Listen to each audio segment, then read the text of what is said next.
You pick your essentials, enhancements, and extras to get the ball rolling, to power through that organization project, if that's what it is, and you don't feel the stress and overwhelm when we're talking about 3 simple steps.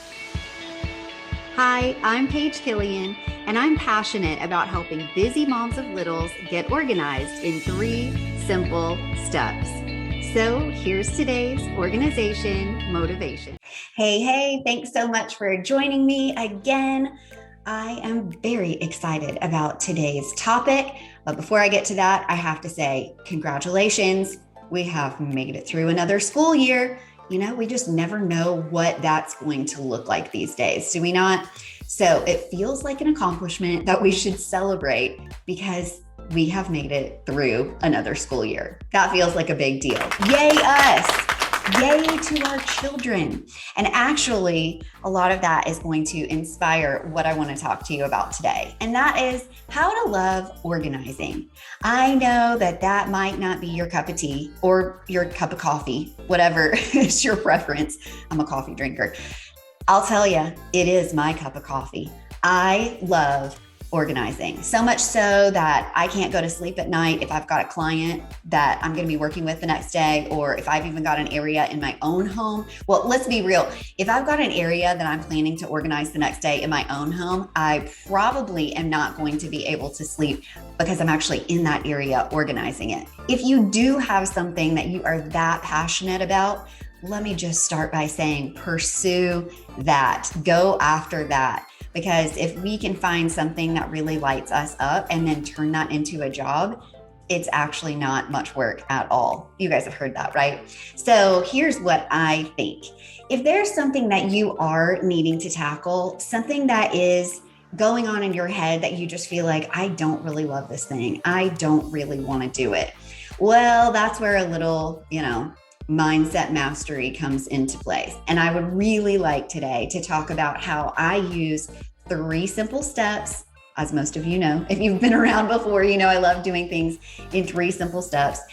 Here are 3 simple steps to be able to love organizing, even if that is not your favorite thing, because we all have to get it done. There are just things in our lives that will run more smoothly if we are organized. I probably don't have to convince you too much of that because it really is just common knowledge. If we feel like a hot mess, stuff is out all over the place, we don't feel like things have a location in our home or our office or even places like our car, if we don't have spots for them and things are just kind of messy physically, it really can get into your head and you can kind of feel like a mess in your head as well. So it's super important to be organized. And if that's not necessarily your favorite thing, I want to share with you 3 things that you can focus on to possibly make that better. So here's what I'm going to start with, which is number 1, stay positive.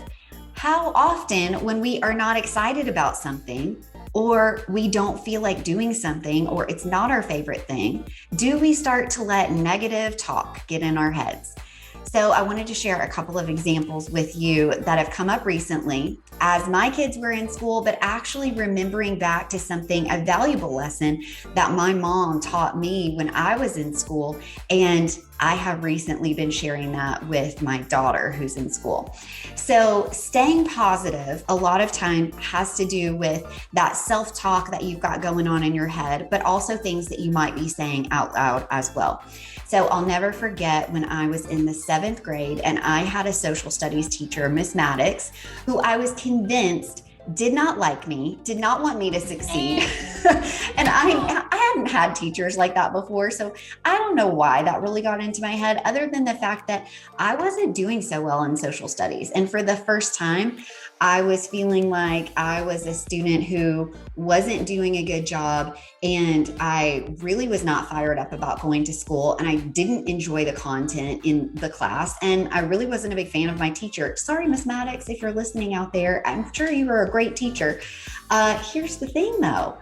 I really had negative self-talk. So not only was I thinking these things in my head, but I was also starting to share them with my friends. I was coming home and telling my mom, I just don't feel like I'm doing a good job in that class because I just really hate it. I don't like it at all. I don't enjoy social studies. I really feel like the tests are hard. I'm not excited about studying. So here's what she said. She said, I would like for you to start saying every single day, I love social studies. And I was like, well, Mom, that's a big fat lie. And that's when she introduced me to staying positive by talking about things in maybe a different way than I felt about them, which, yeah, sure, could potentially sound like a lie. But the truth is, what happens is you start to hear that positive talk enough that then it turns into your reality. So that's something that I have actually used for the rest of my life, because guess what happened? I saw that absolutely change when I was in the 7th grade with Miss Maddox. I began to like her a little more.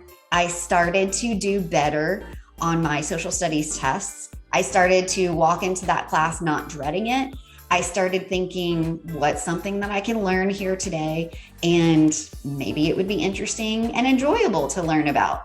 So my mom really was onto something that not only worked for social studies. I did want to say I brought my C up to an A. I had always been the straight A student because I was such an overachiever, and I would figure out any way possible to get that A because that was important to me. My parents didn't really even care. It was something that was really important to me. And I knew that a C on my report card was coming my way if I didn't do something to change it. And thankfully, my mom talked to me about that. And I started saying, I love social studies, even when I felt like I was a big fat liar, even when it felt like vinegar coming out of my mouth because I hated social studies.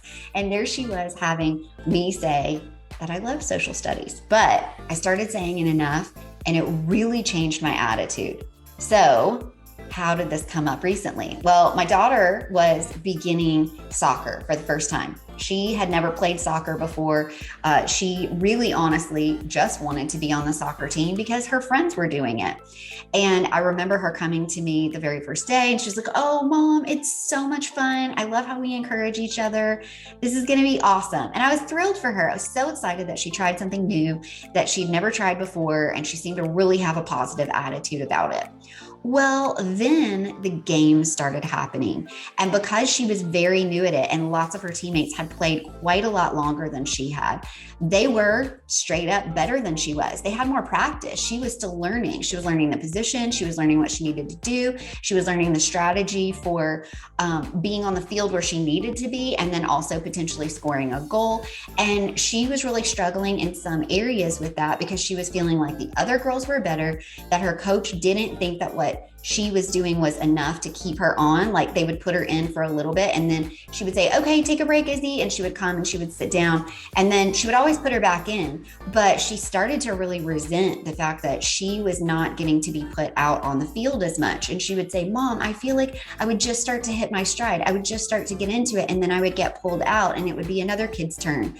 Well, obviously, the coach wanted all the kids to get as much playing time as possible. And so it was partly that, but also, like I said, partly because this was new to her and it wasn't something that came supernaturally immediately. So I talked to her about what my mom shared with me and just started saying things like, I'm really good at soccer. I'm really good at soccer. So that way, on those times when she would get pulled out, she would not tell herself like, I'm terrible at this. I'm getting taken out because I'm awful at it. No, it wasn't that at all. It was somebody else's turn to play. And then she could absolutely go back to her coach and say, what is it that I could do to get better? How should I practice at home so that when I get here, I feel like I can get more playing time and do better on the team?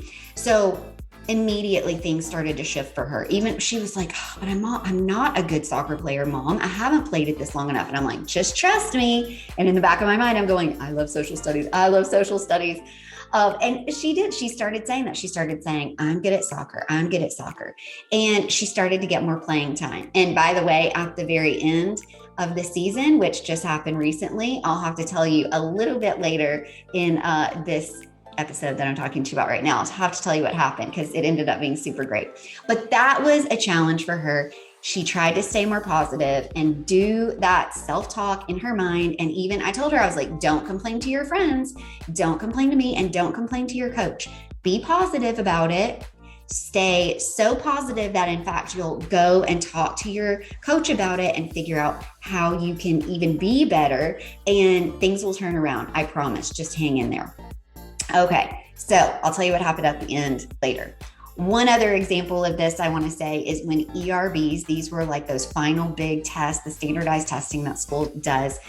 When those came around, my Isabel was really freaked out about the math portion because she's like, Mom, I feel like I can do all the other stuff, but I feel like I'm not very good at math sometimes. And I feel like these tests can be really hard. And she's like, half the time they ask you things that we haven't even learned yet just to see if you're capable of doing them. And I'm like, well, first of all, take comfort in the fact that you don't even have to know the answers to that. If you haven't been taught it before, nobody expects you to know it. A lot of times they'll just put it in as a standardized test just to see where you stand. So don't worry about that. And let's go back to what you did in soccer, which was the same that I did with social studies. I want you to say, I'm really good at math. I'm really good at math. And she's like, but Mom, what is that going to do? Because when I get to the math portion, I'm still going to feel like I don't know what I'm necessarily doing. And I said, because if you start telling yourself, I'm really good at math, I'm really good at math, then when you actually get to the math portion, in your mind, you have already prepared yourself to say, I'm really good at math. So when you get to those problems that maybe you don't know how to answer, you don't know what to do, you're not really super confident, you hear in your mind, but I'm really good at math. So what is that going to do? It's going to encourage you and it's going to get you to try. And you're going to be like, well, if I'm really good at math, I can try to apply what I know to this problem and give it my best shot. Okay, let's fast forward to my second tip of the day, which is to keep it simple. All right, first we've got stay positive. You're going to be doing that positive self-talk. You're not only going to be saying these things in your head, you're going to say them out loud when you're talking to other people, when you're talking to your kids. So if you are trying to figure out a way to love organizing and get excited about organizing when that might not be your favorite thing, stay positive, have that positive self-talk. And next, I want you to keep it simple. There's no reason that you have to feel like you have to get things completely organized and whatever system you attempt to try has to work perfectly the first time. That's not necessary. So if you are getting ready to tackle something that maybe you're not super excited about, I want you to remember what I talked about on episode 98 of the 1% rule. And that is, what is something that I can do to get 1% better? So I could see 1% of improvement. So if you're talking about getting organized today, I want to remind you, you can go back to that episode. It'll tell you a little bit more about it. But basically what you're going to do is not think about the whole entire huge picture. You're going to figure out what is one simple step that can get you closer to that goal of getting organized. When you're talking about something that's 1%, that doesn't feel super stressful and overwhelming. And that's something that you don't even want to start. You're like, 1%, that's not terrible. So I often use the example of mail because mail constantly is coming in. So if you have an overwhelming mail pile that's making you a crazy person, and maybe you just got it tackled a couple of weeks ago, and it seems like you've got this big old mail pile again, go open one letter. Just one letter, process that. What do you need to do with it? Do you need to rip it up, shred it? You can do that with your hands, by the way. You don't have to have a shredder.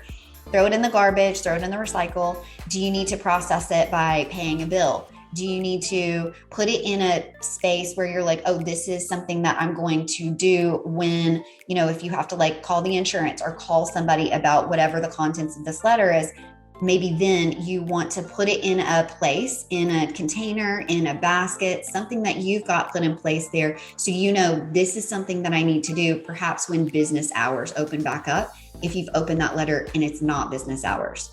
If you've opened that letter and it is, now's the time to get it done. Pick up the phone, get online, do whatever you need to do and process that and then shred it and get rid of it. And that is just going to make you feel like, hey, I accomplished something in that stack.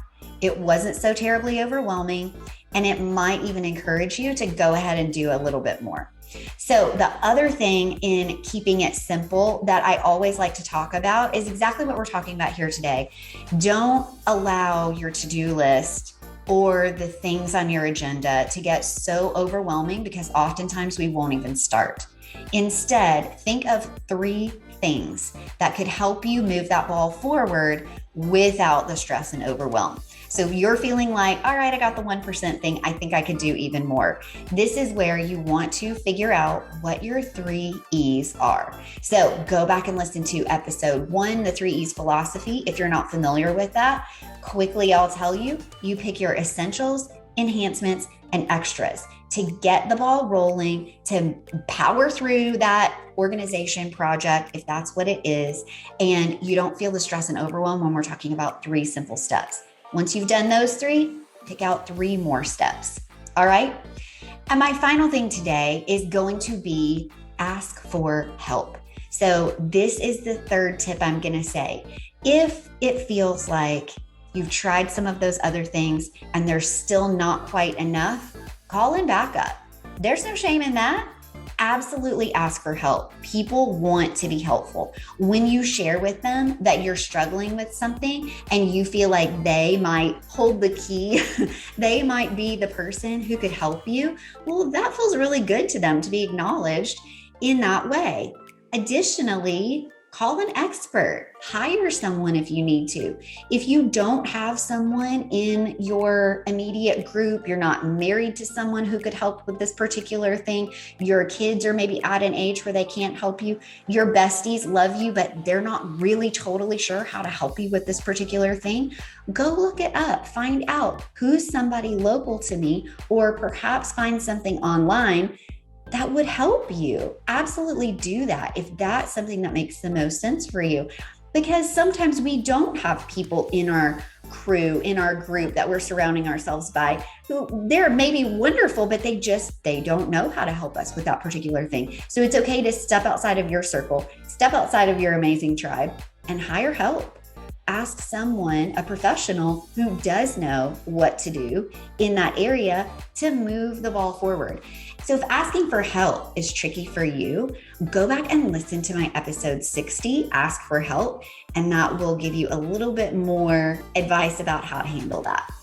So do you remember I was telling you that when I was saying my daughter had this issue with soccer and feeling like, she just was frustrated, and I talked to her about having that positive self-talk? Well, I do want to say that at the end of her soccer season, she actually was awarded by her coach an award that was most willing. And it was because after we talked, she started having more of a positive self-talk. She started saying things to me like, I did have a good game today. I didn't get to play as much as I wanted to, but I do feel like I got to play more. I feel like I'm getting better at it. It was like everything shifted once she started saying, I'm great at soccer. I'm good at soccer. I can do this. I can play longer. She really just started saying that stuff above and beyond what I had even suggested. I kept encouraging her to do that as well. So, sometimes you have to remind yourself to say those things. But the coolest part is that at the very end of soccer, when her coach awarded her most willing, she said in front of her entire team, the reason that Isabel is getting this award is because she actually came up to me and said to me, Coach, what can I do to get better? What is it that you want me to work on outside of our practices so that when it's time for the game, I can come in and you can allow me to play a little bit longer and hopefully play better? Well, I was so excited to hear that her coach not only had that conversation with her, but then publicly acknowledged that. And she did, in fact, get more playing time. She played almost the entire game for all the other games that we had after that positive self-talk had started to happen, after she had gone and talked to her teacher about that. So she, in fact, did exactly what I'm saying for that 3rd step, which is to ask for help. And I'm so grateful that she did that because it turned out so well. And that very exciting moment happened because she really followed through. So if you are looking to get more organized and loving organization is maybe not your favorite thing, I want to remind you those 3 simple steps again. Your essential thing I want you to think about is stay positive. Make sure you're saying those positive things out loud and it will automatically get better. It's crazy what we can put out into the universe, and then it comes back to actually work for us. Number 2, your enhancement to that, keep it simple. If you are getting ready to organize and you are feeling overwhelmed, go back to the 1% rule. Do something simple in that respect. Or do the 3 E's. What are the 3 simple steps that are going to help you move the ball forward, which are not going to make you feel overwhelmed? And then after you've accomplished those, do 3 more. And finally, your extra. This is asking for help. If that's something that you need to do, don't feel any shame or feel like you can't do it on your own. That's okay. There's plenty of stuff that we can't do on our own, and there is no shame in that. Ask for help. People love to feel needed, and hire an expert if that's what you need to do. Hopefully these things were helpful for you, and hopefully this is going to help you love organizing even more. And by the way, if you need a little extra help, do not hesitate to reach out to me. You can go to everythingwithstyle.com. There's a contact page there, and you can pop an email in, send it right on over to me, and I will respond, because we are in this together. It is not a solo mission. I've got you, girlfriend. Hey, thanks for watching this video. For more resources to organize and style your busy life in 3 simple steps, head over to everythingwithstyle.com and connect with me on Instagram at everythingwithstylemom. Don't forget to check out the Mom's Organization Motivation podcast over on Apple Podcasts, Spotify, any of your favorite platforms. And if you loved this video, it would make me so happy if you would subscribe and share it with your friends. Thanks so much for watching, and happy organizing.